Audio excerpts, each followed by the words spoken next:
Many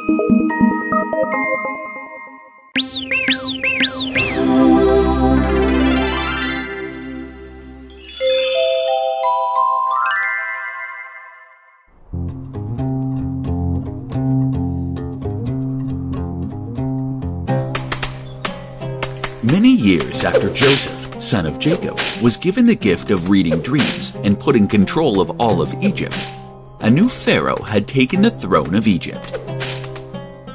But this pharaoh was not kind.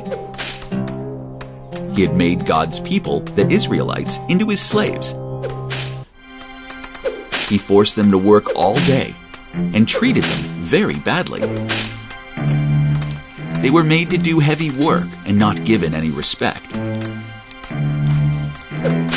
The other Egyptians were also unkind to the Israelites and made their difficult lives even worse. The Egyptians made them carry heavy rocks day and night and work in dangerous building sites. Many Israelites were injured, either by the work or by the cruelty of the Egyptian slave owners. The Israelites suffered greatly, and this was far from the glory that Joseph had brought to the Israelites in the land of Egypt.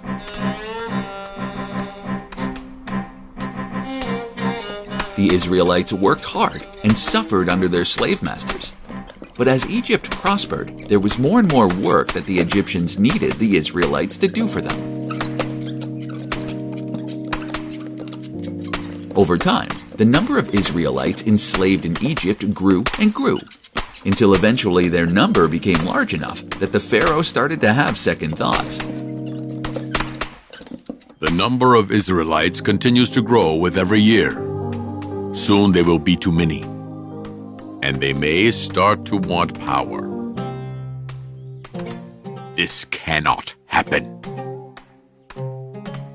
The pharaoh became deeply scared that if the Israelites continued to grow in number, that they may try to seek some power and could even take over Egypt. He wanted to do whatever he could to make sure this did not happen. Something must be done. I will make sure that the Israelites will never grow too powerful.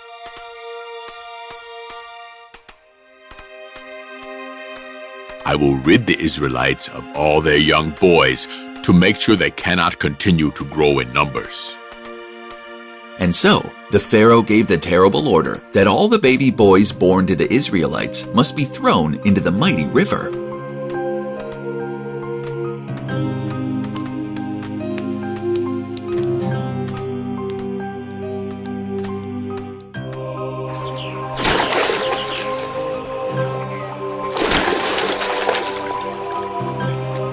The Israelites were heartbroken, as their beloved children were taken away from them.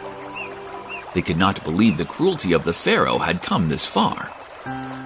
To ensure that his cruel plan could not possibly fail, the pharaoh instructed his servants that this must be done every time a new baby was born.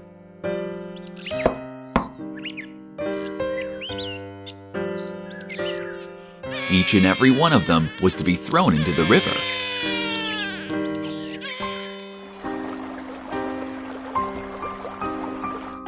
One day, an Israelite woman named Jochebed gave birth to a beautiful baby boy. She was terrified of the pharaoh's evil rule that all baby boys must be thrown into the river.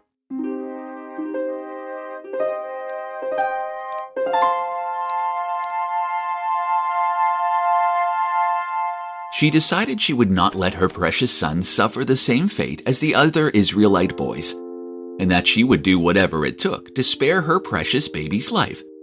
She decided not to take him to the river and to hide him instead.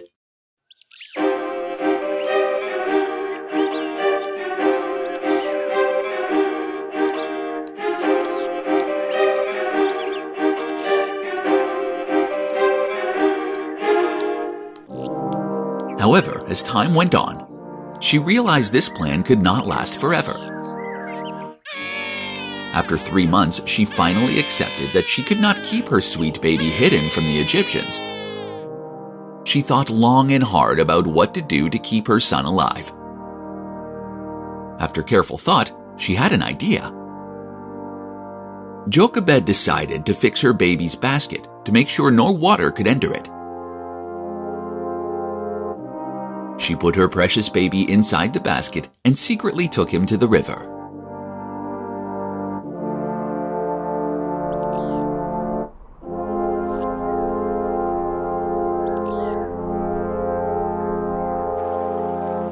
With great sadness, the baby's mother placed the basket into the river and watched as her son drifted away.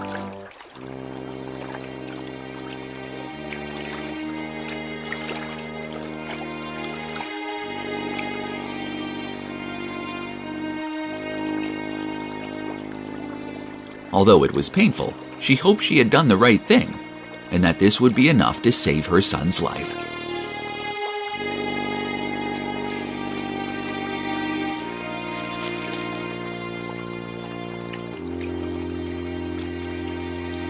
As the baby drifted down the river, his older sister Miriam followed his basket, watching closely to see what would happen to her baby brother. She wanted to make sure that he would be safe and that God would not let any harm come to him. As the baby drifted down the river Nile, the daughter of the Pharaoh happened to be getting ready to take a bath in the river's waters.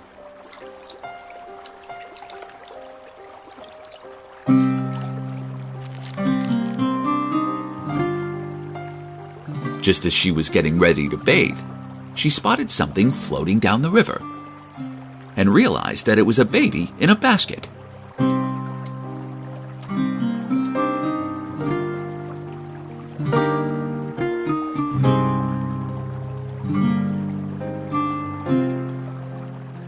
Miriam secretly watched on as the princess ordered her servants to fetch the baby in the basket.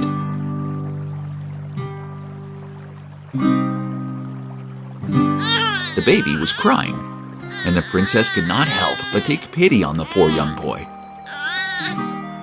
She knew that this baby was one of the Israelite boys, and decided that she would save his life and would adopt him as her own son.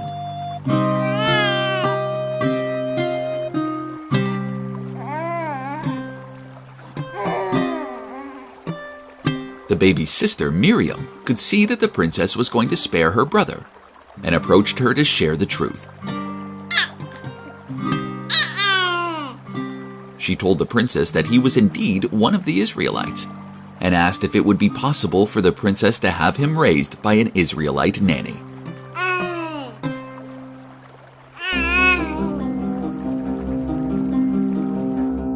The princess agreed and ordered for an Israelite woman to be brought to nurse her newly adopted son.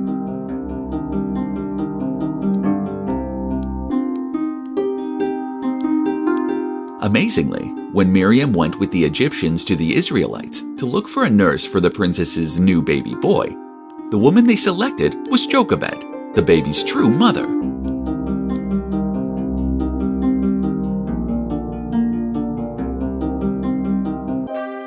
Jochebed was brought to the royal palace to help raise the baby boy. The princess decided to call her new adopted son Moses and declared it to all of Egypt. The name Moses meant "he who was pulled from the water" in Hebrew, the language of the Israelites. It also sounded a lot like the Egyptian word for son, so nobody noticed the hidden meaning. The baby Moses had been spared from the Pharaoh's cruel plan to rid Egypt of all Hebrew baby boys. God had saved Moses' life and allowed him to be raised by his own mother as a prince of Egypt. Nobody knew it when he was pulled from the water as a baby, but Moses would go on to become one of the most important of God's people. Eventually, little baby Moses would grow up to be an important prophet and bring the word of God to his people. He would help the Israelites break free from slavery in Egypt and take them back to their homeland. God spared this little baby's life for an important reason, as he was to serve an important role in spreading God's message to all. God felt that Moses was so important that it was he who received the 10 Commandments and was charged with teaching God's wisdom to his people. Moses is one of the most important figures in the Bible, and just as he was saved by being pulled from the water, He would later go on to save the rest of the Israelites by leading them out of Egypt through the Red Sea.